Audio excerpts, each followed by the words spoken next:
Had raised it before. Mr. Speaker, the problem we have with the implementation of SHA and SHIF is about the clarity of the transition. Mr. Speaker, when the government decided to move from NHIF and now to the SHA, which is the authority, and with the benefits that we are being given by the chair from SHIF to the emergency to the primary care, there was no proper communication and clarity on the benefits. As a former chair, Mr. Speaker, yes, NHIF had many challenges, but when patients visited hospitals, they knew what to expect. So a patient who was to go for dialysis, a patient who was to go for chemo, and who are majority of Kenyans, Mr. Speaker, they knew when they went to hospital what they were to pay and if they were to top up.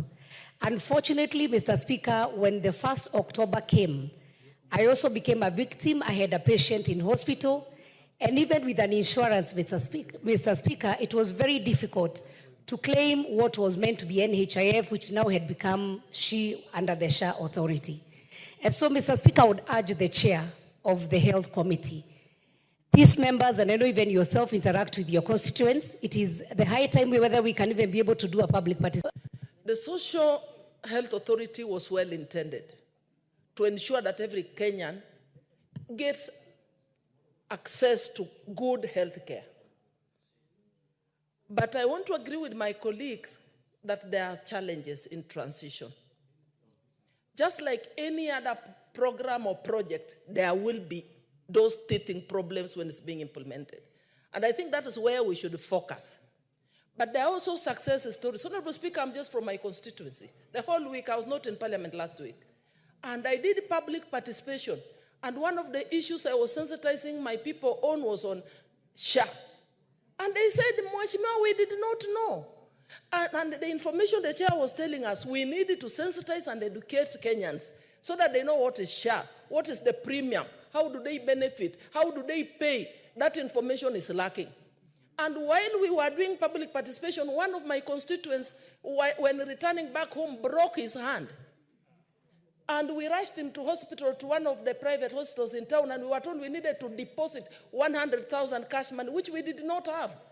I demanded that the patient is transferred to Bungoma, where we looked for a hospital. We were being told 70,000 we did not have.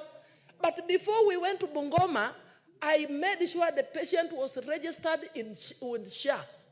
So we managed to get a hospital in Bungoma Hospital that accepted to admit this patient from Busia County, Teso South, and he was treated with SHA, and I only paid 25,000. And as I'm talking to you, he was discharged yesterday.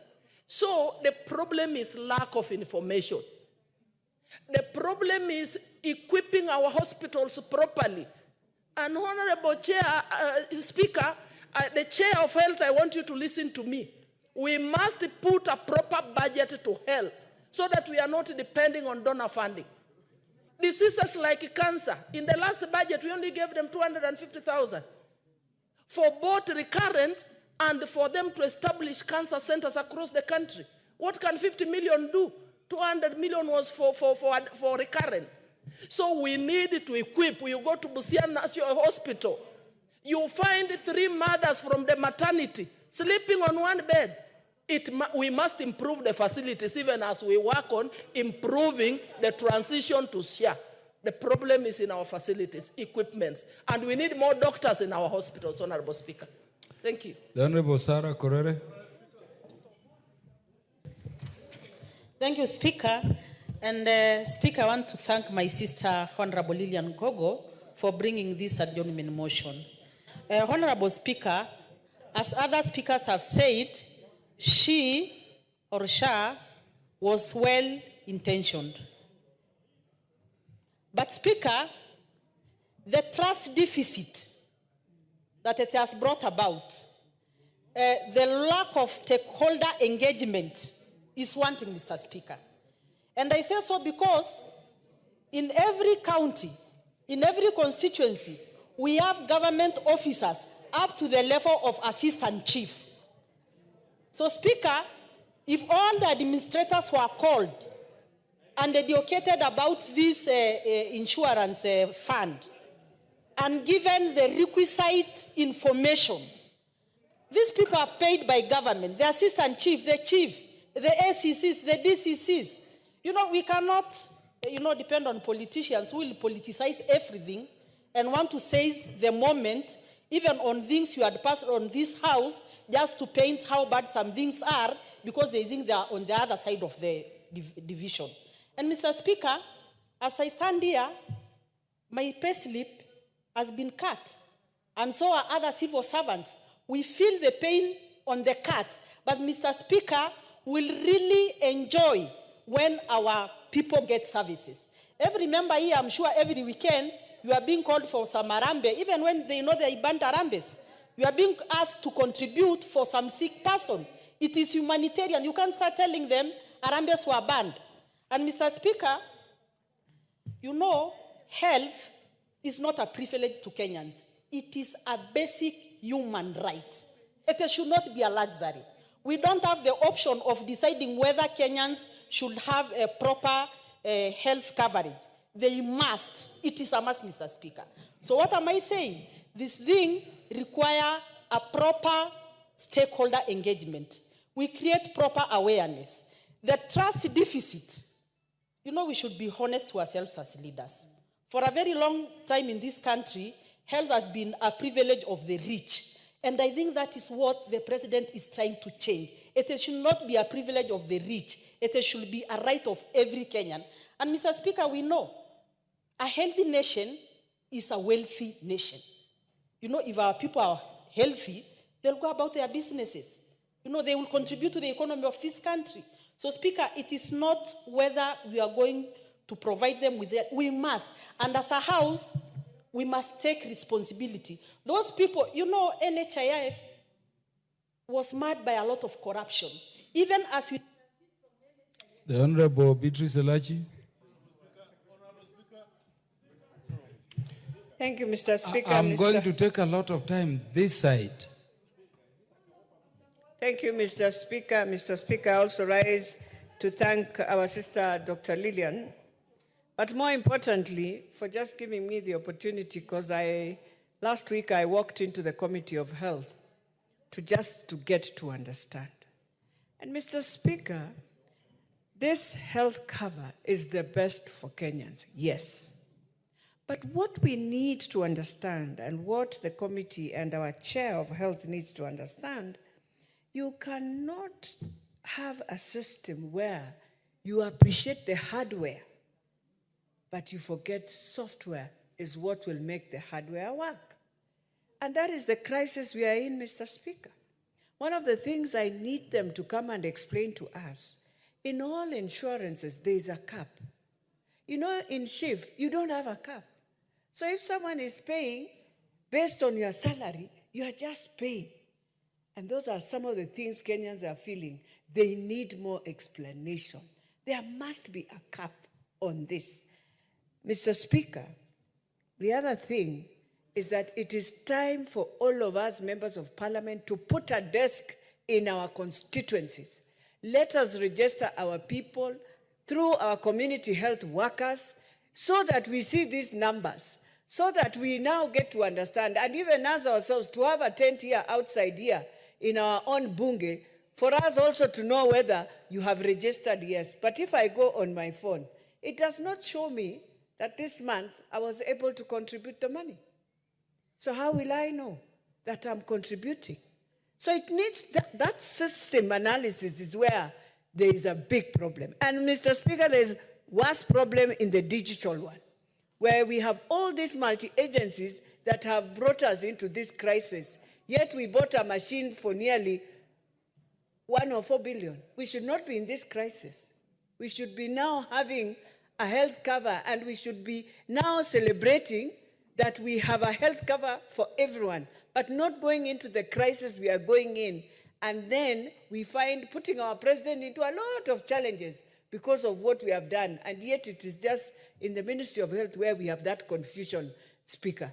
And this is the time that they must come here through a Kamkunji, realign everything, tell us how the claims management system works, tell us very well how the counties are going to, they are benefiting, yes, But then, how do people register for their county hospitals to benefit is very critical.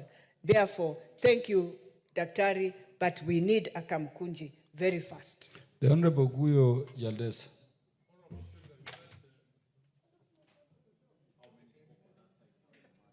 Thank you, Mr. Speaker. I think what we need to know, the concept of universal health care is the best thing for this country, where anybody can walk into any health facility and get appropriate quality treatment is what we all need. And that is what SHA is expected to address. The problems we have today on SHA, and I'm sorry, the majority leader was teasing people. They do not know the SHA, the SHIF, and the rest. And he's the one who's telling them, waving to them, say yes. And they are saying yes because they were obeying his orders. And today, he is telling them that they do not know what they voted for. I wish he was here to accept, to hear this. Honorable Guyo Jaldesa, so many of us have just agreed we don't understand the systems. Thank you, Mr. Speaker. In fact, that is why I'm giving more members of the Health Committee a chance to speak to the public and to fellow members. Yes. So, Mr. Speaker, Ruku is thinking about what to say.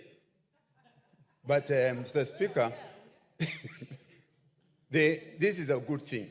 This House approved that motion. It approved through all the 3 readings. And it's unfortunate that our members of parliament do not understand what they passed.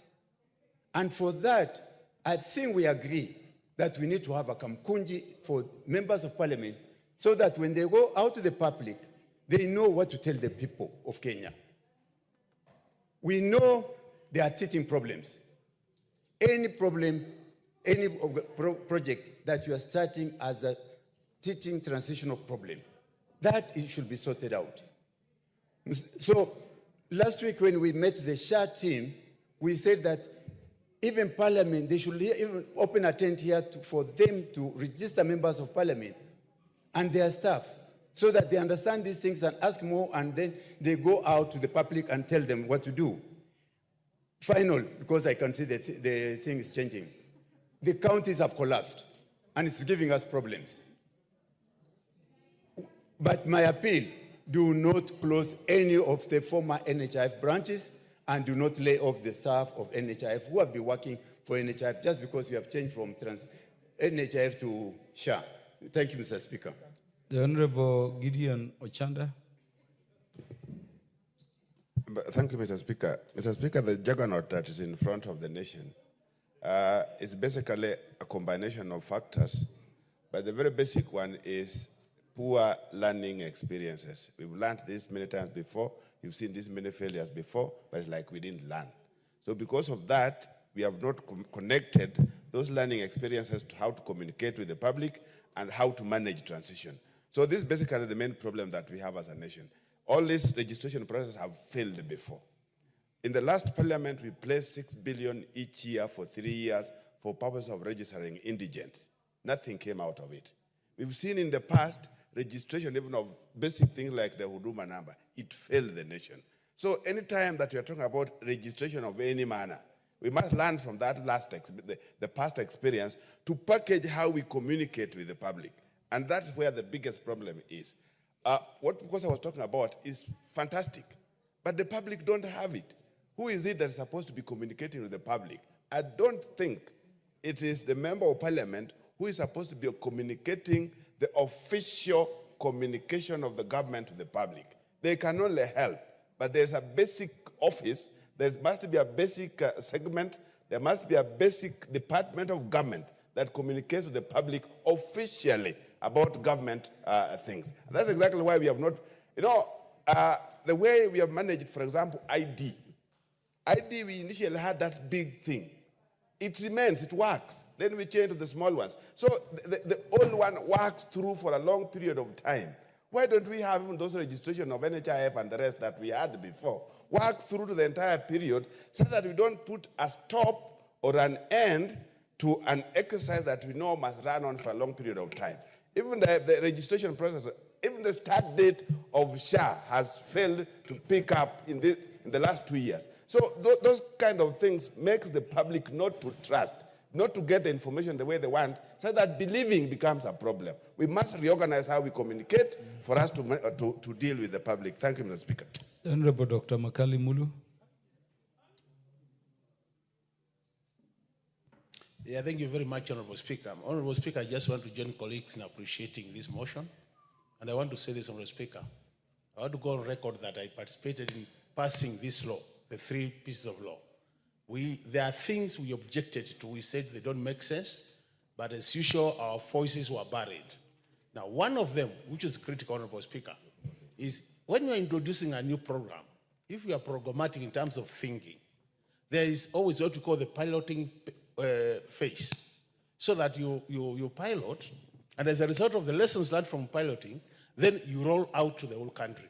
And I think that's what Dr. Ochanda is saying, that the interface, we missed it.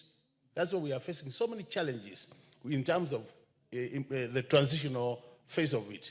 The second matter, which is critical, Honorable Speaker, you remember the issue of the staff was very, very hot in this, a very hot debate in this House. And we said it's important, we assure the staff, the NHIF staff, that they will be taken care of in terms of transition. Now, we have an authority here which has come on board. They are using a very demotivated staff because they have not come out clear what is the fate of the NHIF staff. As a result of that, they expect them to work as if they are very happy. And these are some of the things you don't get right and you fail. The third point, Honorable Speaker, the issue of the budget. The allocation has been less than a quarter of what is expected. But to make things worse, we come here and publicly announce that we have a digital system which we are going to install, which is going to cost 104 billion. You are telling us you have no budget to roll out the program, and you are buying a digital system at 104 billion. These are the issues, Speaker. So, Speaker, we are saying the government should be able to listen, so that when Kenyans are saying this thing is not working, can we allow Kenyans time? We say, let's allow another 4 months so that we have that interface, NHIF and SHA. And if we do that, Honorable Speaker, you find within 5 months, we'll actually phase out NHIF and have SHIF coming on board, but in a very smooth way without really disturbing the process as it is now. Thank you, Honorable Speaker.